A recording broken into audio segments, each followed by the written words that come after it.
out of fake Snapchat memory storage problem. Hi everyone, I'm here to assist you today without any delay. Let's jump right in.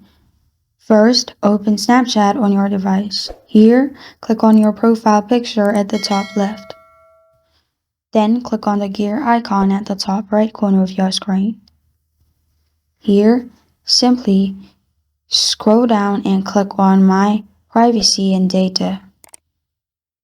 Scroll down in here and you'll find Clear Cache option. Click on Clear Cache.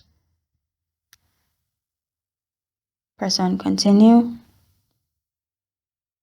After you've done that, another thing what you can do is go to My Privacy and Data again, and then go to My Data. Export all your memories, and then press on Next at the bottom. Press on All Time and Submit. After you do this, all your data will be sent to your mail.